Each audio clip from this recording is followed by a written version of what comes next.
First, we're going to code a basic teleop.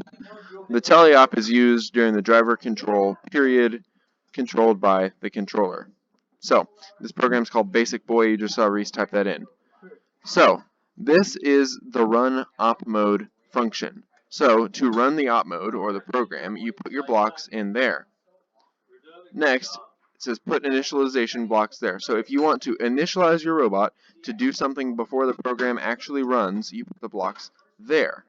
So we'll say set quad 1 direction to direction.reverse. This sets the motor direction to the direction reverse so that we can program it reliably. Next up, it says call basicboy.wait for start, which means it will wait for you to press the start button, and when it does, it will move on. Next is the if block. This is the meat and potatoes of our program. It will say if call basicboy.opmode is active, then do whatever you put under that run blocks block.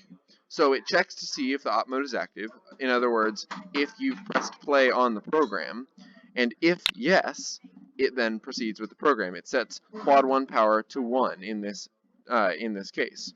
And then this repeat block says repeat while call basicboy.opmode is active.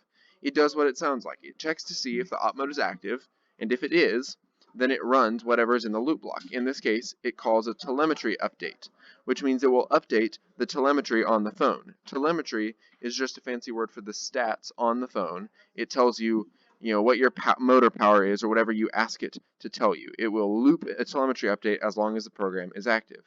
And that's the end of the program in this basic one. This call telemetry add data block is you would write power for the key, so it will display power on the phone, and then for the number, you add quad 1 power. So in this case, while Basic Boy op mode is active, it will call the power telemetry and display quad 1's power repeatedly.